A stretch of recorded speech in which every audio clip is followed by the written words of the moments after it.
Yo, so something that I've never done before. We're getting ready to call a subscriber on video chat because he messaged me and said that he has some things he wants to talk about, get help with this home theater. I've never met him before, don't know anything about him, but we're gonna call and I'm gonna try to see if I can't get this in a video. So maybe if he asks things that you guys have questions of or whatever, it'd be pretty cool to put in the video. So he's down to do that. His name is John, and I guess I'm gonna give him a call. So let's see how this all works.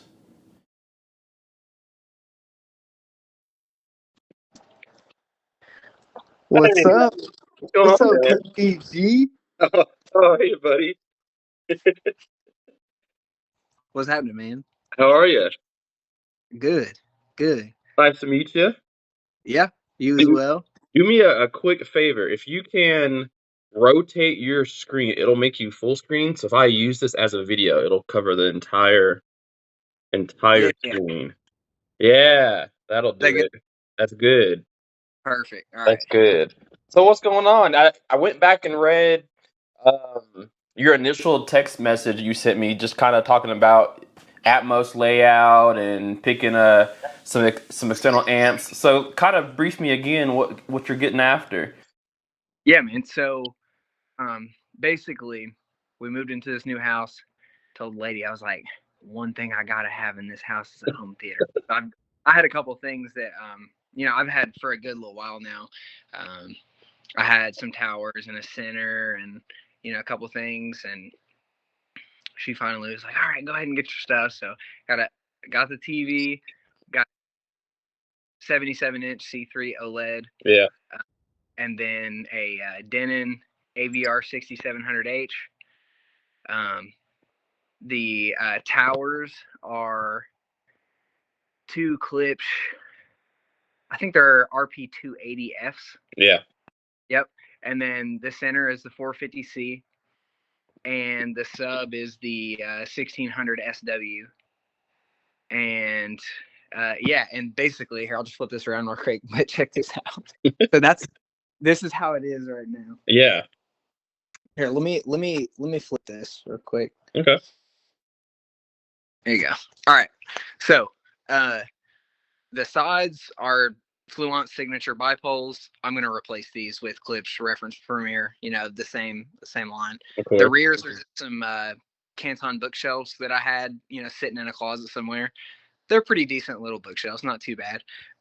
But yeah, there's the front stage setup. Let me flip the light on real quick too. There we go. That's not bad at all.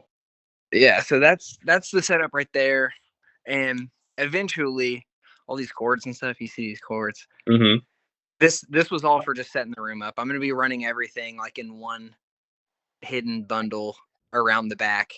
And then getting some raceways or something probably for here, because the issue is, I'll flip my camera back around, but the issue that I'm running into is this is like a older 1970s split level house. Mm-hmm. And so naturally this is in the basement. Essentially the ceiling here is a shared cavity with the floor for the living space above. So I can do in ceilings, right? Because you hear like crazy up there if you're so, yeah, I was like, okay. So basically what I settled on in terms of height channels for the Atmos solution, that is specifically what I'm hoping to kind of like pick your brain about. Yeah. Or these DefTech outdoors. They're 6.5 with a tweeter, of course, and then they have a really long passive radiator on the back. It's basically elliptical.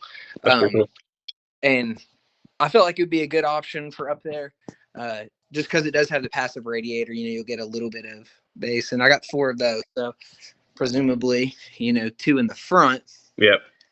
And where I need your help is there any benefit to putting them on the ceiling or running raceways down the corner and then down or something like that? Or would you just place them along the very top edge of the wall, or would you bring them in? Yeah. That's actually a really good question. And if you were to ask me that maybe 2 months ago, I would have told you to put them on the wall as high as you can.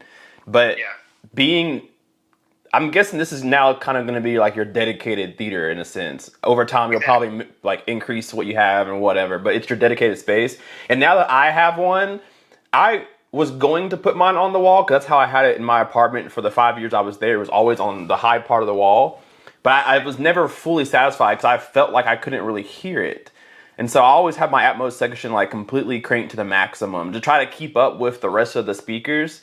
I just could never truly hear it amongst everything else when, you know, action was going on or whatever. So in this theater that I'm in right now, I put them where Dolby says they should be, which is a little bit into the room, kind of angled at you, just in front of the front speakers. Same thing with the rear, just off the wall, just a little bit behind you, angled towards you.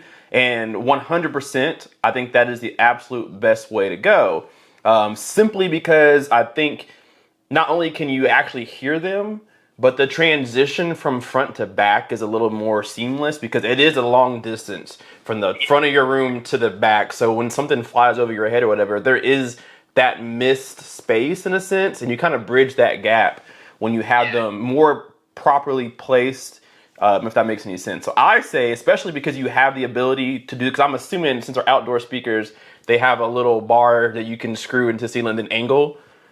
Yeah, they've got like, they have all those mounting options. Yeah, exactly. With like the plus shaped mounting holes and stuff, so you can put them vertical, horizontal, etc., whatever. Yeah, I think that would be the best thing to do. One, for what I just explained, but two, I'm assuming you're going to keep these Klipsch speakers for a while. And if you care at all about aesthetics, they kind of blend more in the ceiling because the ceiling's already white. Versus being over top of your speakers and it's clearly not the same color. Don't know if that matters to you or not. To me, I choose sound first, aesthetic second. But some people care about, you know, what they look like. I think because you have the ability to put them in the ceiling kind of where they're supposed to be, I think that's the best choice. Now, I don't know if you saw my in-ceiling video about the Atmos speakers video about which option was best. And I kind of mentioned there that I think bookshelf speakers in a ceiling is better than in-ceiling speakers themselves because they're bigger, more bass, whatever. How tall are your ceilings? They look about 8 feet. I think they're about 8 down. Do you care at all that those bookshelf speakers will hang a little low at all? Then perfect. Then I think your best option is to get some raceways, try to cover the wires and put them, you know, more so where they're supposed to. I think that will be the best bang for your buck. And because they have passive radiators, which is really cool, I didn't know DefTech made those. You will get a little bit more bass back out of them so that they sound pretty good. So I think you're on the right track with putting them actually in the ceiling. You may be able to get away because your couch and where it's at, get away with putting the Atmos speakers for the rears actually on the wall. I think that'd probably be best because your couch is so close to the wall as it is that it might just be better to do that. But as far as the front one goes, yeah, definitely put them in the ceiling and point them towards you. I think that'd be like the best thing to do. Got it. Okay, cool. And then, yeah, like back here you're talking about, just put them right up. Yeah, like maybe just like above where your bookshelf speakers are right now. Yeah. Only thing that I would say, just kind of looking around the room when you were showing me, so are those stands adjustable that your speakers are sitting on? Definitely when you get your Atmos speakers, you're definitely going to want to drop those just because they're going to be so close to the Atmos speakers that you're not going to know the separation between the two. So when you do finally get everything set up or whatever, I would drop your surrounds a little bit just so that when things are moving, that it doesn't sound like it's coming from one place. You can actually hear the separate, you know, information that's in that movie or whatever, music, whatever you're listening to. So I do recommend that. That makes a lot of sense. Yeah, just put that distance there. Exactly. And I guess like what you were talking about, if you've got a really long ceiling like that, that makes perfect sense why some people have to go with 6 height channels to fill that gap. Exactly. In my apartment, I had them on the wall, but my distance from front to back wasn't very far, so I kind of got away with it. And even this room is just as small, to be honest with you. I could probably get away with it here, but again, if you can do something the right way, I think you should just do that the right way. You probably would have liked it, you know, in the wall, but I think you would have been wondering, I wonder if I did put them in the ceiling, what am I missing? And now you got 2 holes in the wall because you tried that first. I think go with the in ceilings first and see what you think about it, and then you always know plan B, put them on the wall. So I think that's what I would do if I was in your home. So cool. Yeah, that was the other thing too, is like these surrounds and rear channels Yeah. that I've got not permanent. So eventually I'm going to be actually wall mounting them, except for this one that's over here because of a room. And it would, I was doing, the height because it's, an 8-foot ceiling roughly. Right. If I wasn't going to use a stand, I would have to use an equal length pole hanging from the ceiling. Exactly. So you probably have as best you're gonna get it. Get a stand and just deal with it, right? Do you want a stalagmite or a stalactite? Yeah. Right. Yeah, you're doing the best you can. It's funny. And then you mentioned amplification. I'm assuming you don't have yet power for the Atmos speaker. Is that what you're going to power with it, or are you thinking of something totally different? I do this. The AVR that I have is it's a 13 channel, right. So it's 11 amps channels, and then preouts for front wides, or I think it'll do even a third set of Atmos as well. But yeah, so if I want to later, I can add front wides, but currently my amp all the speakers that I will be installing. That's pretty cool. When do you think you're gonna throw everything into place? Hopefully next weekend, because one of my buddies is coming down. He lives in a different city over, but he has another place here that he rents, but he keeps a room there. So he's coming down, and I think he's gonna have some time to come over, mount them up. That would be pretty cool. If you get that done, are you familiar with Subscriber Showcase by chance? Yeah. You gotta be there, because I'm recording everything now, and it seems like it's going to be a pretty cool video. So they're going to kind of get like a preface of what you're doing. Definitely want you on Subscriber Showcase so we can see what you've done after. I told most people that mid-January I'll start rolling out some episodes. So I have like 10 or 11 entries right now. So as soon as you get done, man, if you don't care, throw a video to me of your finished setup when everything's kind of where you think you want it for now. Throw a video to me. I definitely want to put you on an episode so people can see the follow up of what you're doing now. I think that'd be pretty legit. Yeah. Who knows if the wife allows? Maybe I'll order my new side channels and rear channels too. Yeah, so. Yeah, you got to ask her first for sure. Okay. Exactly. Yeah. Is she into movies and stuff like that or no? Yeah, it was kind of funny. So, whenever I first was like, oh, the one thing I got to have over here is the theater room. Yeah. In a prior house, I had a 7.2.4, and I haven't had one in years. And I was just missing it, Yep. And I was like, "Move, we're doing this. Like, this is the one thing." And at first, she was like, "Oh my God, all you talk about is speakers, every week is you need this, you need that, you need speaker cable, And but she finally caved. Last week we were watching something, and she just said something along the lines of, I was upstairs watching TV, and it's nowhere near like. And I was like, yeah. That is hilarious. I have a girlfriend too, and I've been with her for a little over a year and 8 months now. So she kind of walked into this project already kind of how it is. She doesn't care too much about it, but she spends more time in this room now. So she'll come in, I'll come home from work, she'll be in here watching whatever. She learned how to mess with everything now. And then when we go to another room in regular TV, she's like, man, I want to watch Avatar, but I kind of want to watch it in there, but I don't want to get out of the bed. But now she's starting to figure out, the sound is cool. Like, women like movies. They don't like all the mess that comes with it. But once you're done and you sit them down in a room and listen to it, I feel like you can get them after a while. So for sure, yeah. She's definitely more on board now than she has. Exactly. Once they hear the finished product, like, okay. Yeah. That's funny. Yeah.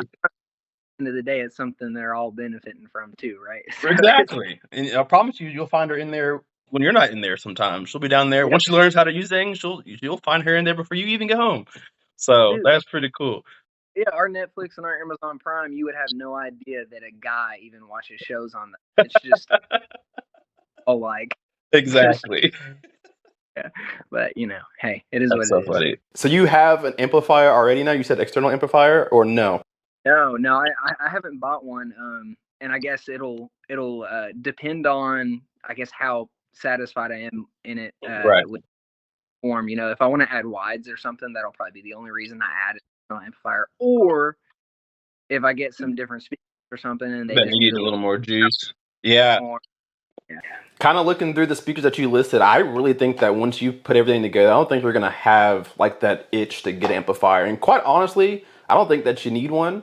A lot of people ask me on comments or on Q&A videos, they say, if I buy an amplifier, will I hear a difference or will I get more bass or whatever? And I think there's a slight misconception of what external amplifiers do. I think the main thing that it does is if you have power hungry speakers, then obviously switch from receiver to external amplifier. That's obvious.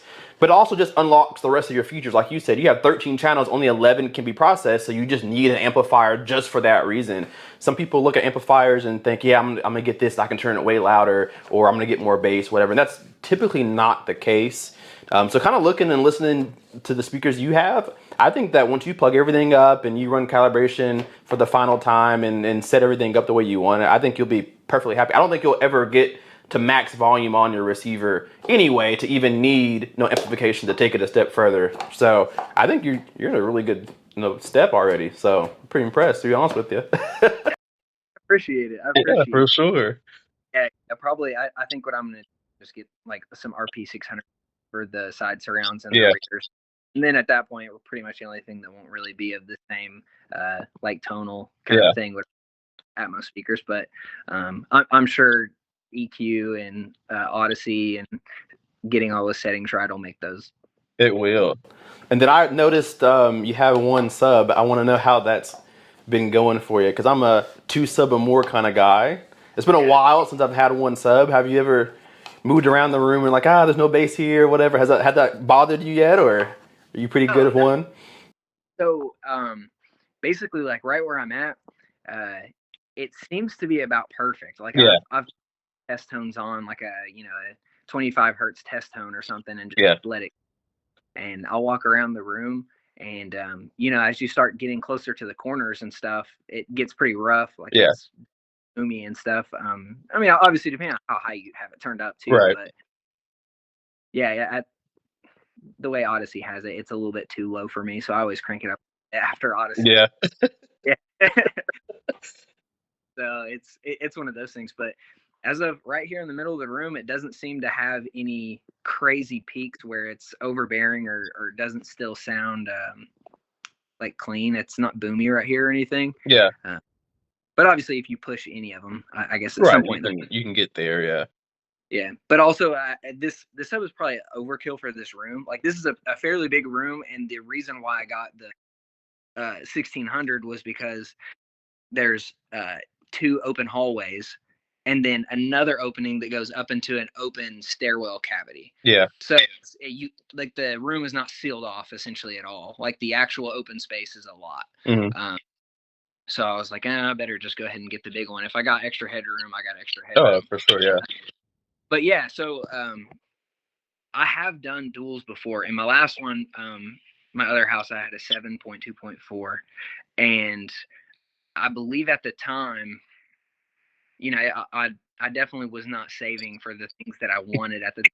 It was like, I need a 7.2.4 and just what I could with what I had at the time. So I believe it was the R12 SWs, right? They're like, I think they were 300 watt RMS. Something in there, So, a lot of port chuffing and stuff. It wasn't super great. They didn't have like this 16. I mean, even at like a quarter of the volume is just like that. I personally don't feel the need to have a second one down here. Just to find that much of a lull. But I mean, if I can squeeze a second sub, for sure. You'll push it though. It's not about what you need, it's about what you want. Exactly. She's on your side right now. Don't ruin that. That's so funny.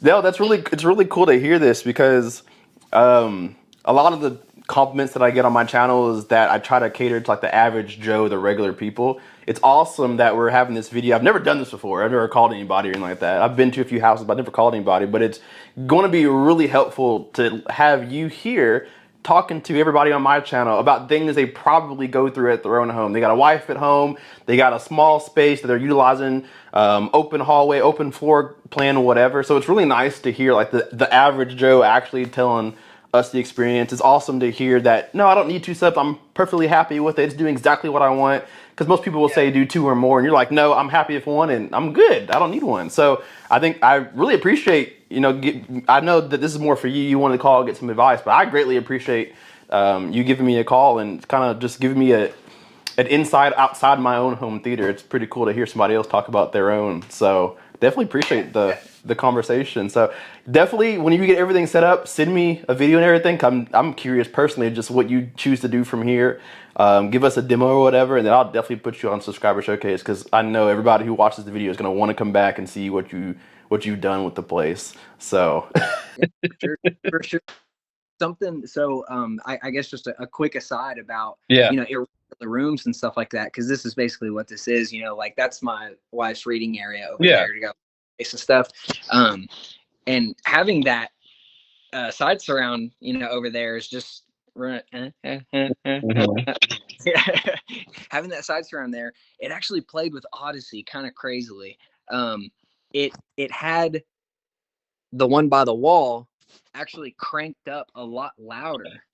And what I noticed at first is whenever, like, of course, Ready Player One race scene, I threw that.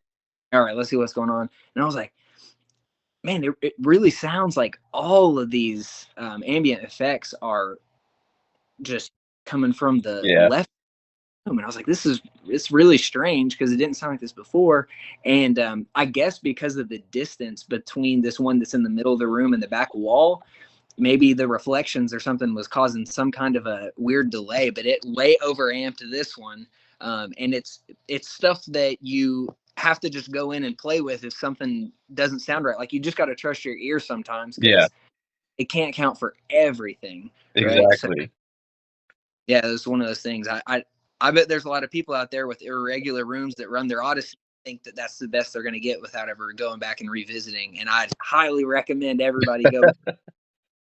That was an excellent point. I bet the reason, like you said, just being an open room, it didn't have, I guess Odyssey probably listens for, of course, the initial sound that comes out of speaker, but any reflections after that. And there really wasn't one, because it's open on that side, and it's like, I don't hear. Yeah, exactly. So it kind of thought that there really wasn't a speaker there, or that it was really, really, really low. So that's pretty cool. So you're probably right. There are probably a lot of people who are like, my Odyssey has my left speaker way too loud. It's probably because there's nothing near it to reflect off of. So that's pretty interesting. So I've never had an open concept room, so I've never battled that before. But there really isn't too much you can do. Like I said, go back in there and kind of just make adjustments and use your own ear. An SPL meter might not be a bad idea too, just to make sure that everything's a decent level or whatever. I think that might be something to invest in if you ever get super serious. An SPL meter, and make sure that everything is playing pretty good. So I had a question, I couldn't remember exactly. Oh, I'm gonna ask you this. So what's your opinion between 5.1 or 7.1? Have you always had a 7.2.4? Or did you start with 5? And what's No. I started with this is Radio Shack days. Back when they were everywhere. So I guess that kind of ages me a little bit, but I'm 31, and so started with a 5.1 Onkyo home theater in a box, powered 8-inch sub, like 18 gauge speaker wire that came with it. It's color coded to the little push terminals on the back of the speaker. Everything's unfinished MDF on the back of the cabinets, on the edges of the back. I know exactly what you're talking about. It was humble beginnings. That's not where but 5.1. I mean, it's fantastic, right? Like it was the gold standard for how long? Like it's great, right?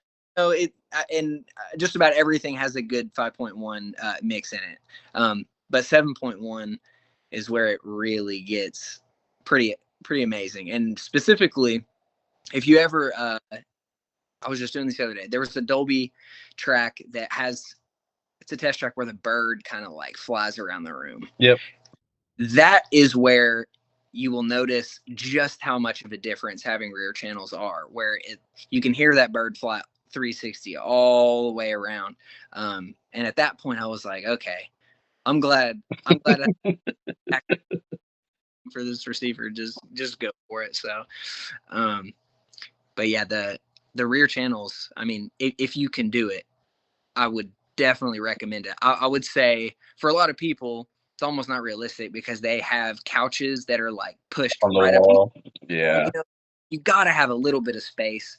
You know, I've heard people kind of like getting around that by, you know, putting their bookshelves instead of having them, you know, facing the ear, they'll put a shelf on the wall and stack them on their side with the drivers facing the ceiling to kind of create. Oh, yeah, I've seen what you're talking about. Yeah. So, and obviously they're less wide than they are deep, and so Right. you can get them closer to the wall that way. I wholeheartedly think having the rear surrounds, if you can manage it, even if it's not necessarily ideal, is better than not having them at all. I agree with that too, because I've always did 7, even in like a bedroom setup, when I knew it wasn't feasible to have 7 bed layer speakers, I still squeeze it in anyway, because you do miss it. Because when you run a 5 system, 5.1 or whatever, 5 point whatever, your speakers are on your side. So there's nothing behind you anymore if you just run a 5. So you might be watching something on the screen, and let's say a kid rolls a bouncy ball and it bounces on the screen behind you, but it's on the side of you. Just kind of like, it just breaks the immersion a little bit. So to add the 2 extra speakers back there just kind of ties it all in together. And I think that's what Atmos does too. I can't wait to get to use yours, because that's kind of what Atmos does too. It's not something, I learned this actually last week when I brought a subscriber over here and we really listened to the demos in here. You really don't know what Atmos is doing until you listen to it and then you turn it off. And then then you can tell, like, it's really filling in some things. It's not going to like make you go, oh my, wow, but it is there. It's noticeable, and it kind of just like the rear channel just ties everything in. So I think once you get your Atmos speakers in and you put them where you think you want them, you know my suggestion, when you get them wherever you think you want them, I think it'll just tie everything in, kind of like the rear channels do in a 5 to a 7. So I'm super excited for you. So. Yeah, for sure, man. Yeah, and yeah, like what you were saying, I feel like how I think about 5.1 versus 7.1 is like 5.1 is 270 degrees of sound or something like that. Yeah. 360 degrees of sound. Exactly. That's a good point. And that's on a 2D level, right? You add Atmos, then you start getting into a more of a 3D level approaching. Yeah, that's kind of how I think about it. Yeah. I remember I was gonna ask you too earlier, real quick, before we end everything. Sure. Did you ever consider getting wireless transmitters for all your speakers? Since you do have that speaker sitting over there, kind of just in no man's land, did you think about getting wireless transmitters and kind of, what do you think? So I did think about that, but I'm not like one of those hi-fi snobs. Yeah. But I'm definitely curious when it comes to liking wires powering my I get that. And stuff, you know? Yeah. Because on one hand, right, it's like so the wireless transmitter, it still needs a power cable, right? It does. Both of them do. Yeah. Yeah. So I guess for me, you know, power cable or speaker cable, what I got is in the middle of the room. For me, a cable will be going to it, period. Yeah. But for someone where it's like really close to a wall, and maybe at a weird spot on a wall where they don't have a decoration to hide a particular cable, or maybe the power cable is just the same color as their wall or something, you know, for me, if there was no cables, then I could see the obvious benefit. But for me, if they're trying a speaker cable, that makes sense too, especially because the speaker cable is probably going to be smaller than the power cable will. Probably. Especially if it's for a surround speaker, but realistically, they're not getting power like the other speakers are throughout, you know, the entire movie. You know, it's not really an issue. So I would say, you know, if you're using 14 or 16, you realistically probably could get away with using an 18 on a side surround if you really need to. If it was OFC, you know, a nice cable.